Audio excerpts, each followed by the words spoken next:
explain who I am. My name is John Hunter. I'm the Group Services Director at the Carphone Warehouse Europe, which is Europe's largest independent distributor of mobile phone technology. So we specialize in distributing mobile phone handsets and smartphones and tablets to consumers across around about 2,400 stores in 8 different markets.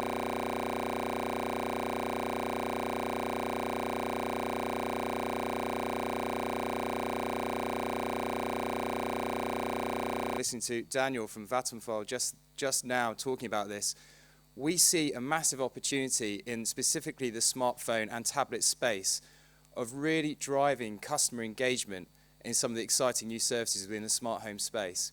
And I just want to spend a bit of time today sharing some of the insights we've gathered from retailing smartphones, and specifically around the Geek Squad, the role of the Geek Squad within the Carphone Warehouse Europe business, which provides technology support to those consumers online, over the phone and in store to help them get the best out of those smartphone devices. And I just want to touch on some of the relevant insights that could be applicable to the smart home strategy.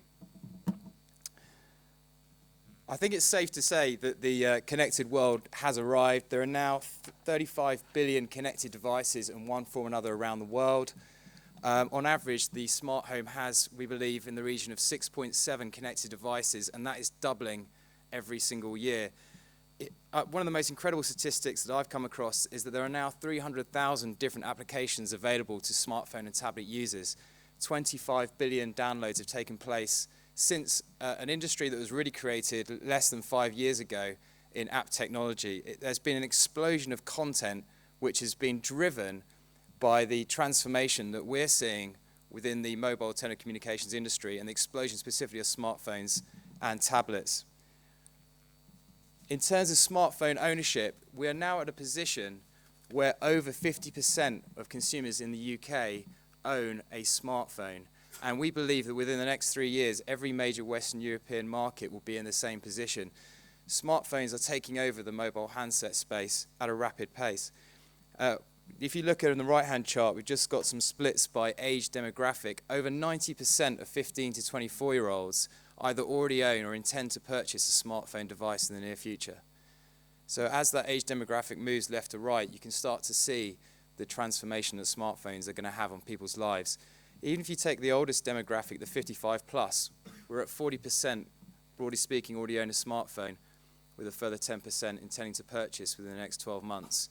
My 65-year-old father-in-law uses his smartphone on a daily basis to run his life. He tracks his football team, Newcastle United, religiously through website technology on his smartphone, getting the latest results, squad announcements, transfer signings. He would not be parted from it. I would not call him the most tech-savvy individual I've ever met, but he is completely and utterly dependent on his smartphone device, and good on him for it. In terms of app usage, there is a huge spectrum of ways in which consumers are using apps to run their life. Whilst games and social networking are the most dominant, with over 80% of users using apps in those categories, there's actually a massive array of ways that consumers are using their smartphones to access services, whether in healthcare, utilities, education, photography, sports or travel. It seems like the role of the smartphone could be almost limitless in the ways that customers run their lives. Some of the recent insight surveys we've run actually suggest that customers would prefer to actually be parted from their keys or wallet, if they had a choice, before they'd be parted from their smartphone. They are that dependent on the smartphone device to run their daily life. They cannot bear to be away from it. They are effectively addicted to using the smartphone to run their life. It was quite interesting. I was watching, for those of you who've seen the film, The Social Network, about the launch and explosion of Facebook. And most of that film is set in around 2003 to 2004, where Facebook was first launched. And throughout the film, there'd be moments when Facebook would launch within the UK. And to check this, someone would then scuttle off and find a laptop or PC that was connected to the internet and say, yes, it's true, Facebook has launched in the UK. And I thought, that's only 7 or 8 years old, but that seems quite alien to me now. The first thing I would do is check my smartphone or connected tablet and see, yes, Facebook has launched in the UK. There is no need for consumers to find a connected device. It's with them the whole time. It's the center of their lives. So there's clearly a huge amount of growing dependency of consumers on the smartphone. The role within the smart home, I think there's some other great advantages that the smartphone brings. Firstly, cost. You can now buy a smartphone for as little as £50 or around about €60 as an entry point on smartphones, and that's on a prepay or pay-as-you-go tariff in the mobile space. They're also obviously available free, typically with a contract. Those contracts are actually coming down in price, not up, even though you're getting additional functionality through the smartphone as opposed to a traditional talk or text type device. So they are extremely accessible to consumers from a price point. They already were part of their life through the explosion of mobile handsets. They are at the same price or even cheaper than they were, and they have that additional access to the new services and functions that a smartphone brings. Secondly, in terms of capability, they're quite multifunctional. They can interact with other devices very easily. And finally, they can be future-proofed. Consumers are increasingly getting used to the idea of being able to do software downloads through a Wi-Fi connectivity point and therefore update the functionality of that smartphone. They're also future-proof in the sense that the network providers in the mobile telecommunications space effectively help subsidize upgrade and refreshment of those hardwares, where typically you would get an 18-month or 24-month upgrade point as part of your smartphone contract. So there is a way in there for consumers to make sure that they can access the latest and greatest technology. Just one example in the home energy monitoring space that we've heard a lot about today. Again, Daniel touched on this, that he had consumers within the Swedish market coming to him actually proactively saying, can I access and view home energy monitoring through an app?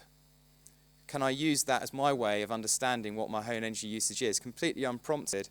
I think that's unsurprising because these smartphone devices are central to the way consumers are running their life. Just a mock-up here, you have an example on the left-hand side of what a home energy monitoring screen might look like with a mock-up of an application on a smartphone device.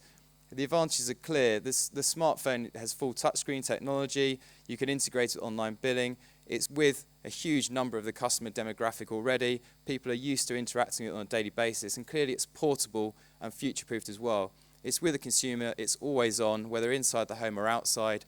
It's got huge benefits of driving customer engagement with home energy monitoring.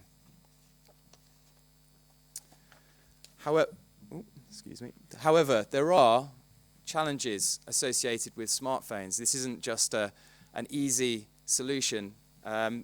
Unfortunately, the complexity and the variability of these devices also means that there is an emerging trend of customers needing technical support, and we've discovered and invested in this within Carphone Warehouse Europe. So we've placed Geek Squad agents in all 8 of our markets in store. We have given access to consumers to our Geek Squad agents over the phone and online because of the complexity that customers sometimes encounter when first using their smartphone device or in life as they go through things like the software updates. For example, 47% of consumers who experience a problem describe that as urgent, and that reflects the dependency that customers are experiencing on their smartphone device. When they do come across a problem, it's, I need that fixed now. I can't bear to be without my smartphone functioning for any lengthy period of time. In fact, our insights suggest that smartphones are in many ways more akin to the computing category than they are to the traditional feature or talk, text, mobile phone device because of that complexity and the interoperability of the smartphone with other devices in the smart home and with software that the smartphone contains. So in the region of 30% of customers will experience some sort of technical issue with their smartphone device compared to, say, a little over 40% in the computing category. So the need for technical support is clear from the insight that we've had.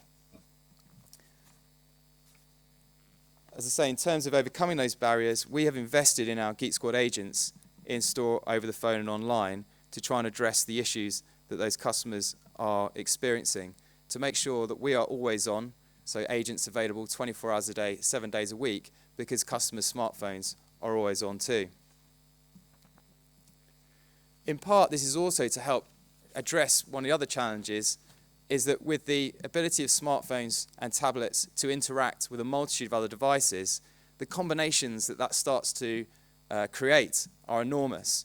When you start thinking about all the different manufacturers within the computing space or the smartphone space, the router manufacturers, the actual software we're trying to use on the smartphones, the different broadband and network providers who are actually providing the internet service to consumers' homes as well. You start to come up with, we estimate in the region of 5,400 potential combinations in a typical UK household. So the consumer sits there, they have an issue, they can't use a service. Who is actually at fault of that service not working? It could be any one of a number of different providers across those array of devices or software. And this is why we've invested, as I say, in the Geek Squad space to try and sit across that and get to the root cause of where those issues are coming from so we can help solve them.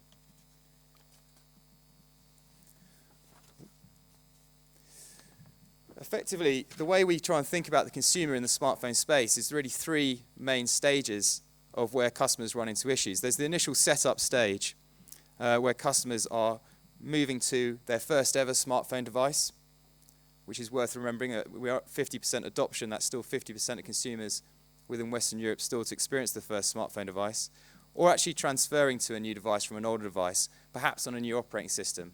Perhaps they've never used Android before, or they've never moved to iOS. At the Carphone warehouse, we've invested in a service, for example, called Walkout Working, in which our colleagues and Geek Squad agents will help customers set up their smartphone or tablet, download their very first app, register them on the App Store, set up their email, for example, transfer their data from their old device to the new, to make sure that from the moment they leave one of our points of sale, they're up and running, they're interacting with those smartphone devices. You could easily start to see there is going to be a need within whichever sector, whichever service line you're providing, to do a similar setup phase. Secondly, once people are set up, we find within the smartphone phase, people are looking for educational tips. How do I type questions? How do I get the increased functionality? I've downloaded my first app. What are the other apps that are available on my smartphone device? I've heard a friend of mine has got, for example, a new service which can hail a taxi from anywhere in London. How do I get access to that? And our agents are available to help steer consumers through that. Finally, there's troubleshooting, when we start seeing customers pairing those devices to other devices within the home, networking to their wireless router. How do I do that? How do I start getting more efficient data usage? How do I stop reliance on my network tariff? It's people stepping in terms of trying to break down those barriers, areas of frustration to get the best out of those smartphone devices. So we find the support needed within this space is kind of ongoing. And then as soon as consumers get used to that device, they have the opportunity, as I say, at month 18 or month 24 through their network contract to upgrade the device to a brand new one. They're going to go through that exact same learning curve all over again, and that's where we need to step in and enable the new device for them. I think just a few conclusions I sort of draw from these experiences. Firstly, all the trends and demographic data suggest that smartphones will continue to dominate in the connected world. I can't see that trend reversing or slowing down in the foreseeable future. Secondly, there seems to me, therefore, that we should be meeting consumers where they are in terms of their smartphone usage. How can we leverage the smartphone to drive engagement with more service lines as an overall industry? I think thirdly, there's a huge opportunity of then therefore investing in after-sales customer services.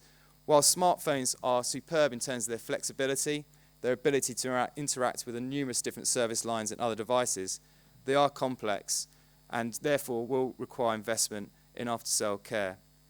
However, if we can get that after-sale care correct and really drive that engagement, I think some of the other speakers have touched on this morning, the benefits are clear. The quicker you get past those IT issues, the quicker you get past those moments of frustration, the quicker customers will start interacting with those services and start driving the benefits they're designed to deliver. Thank you.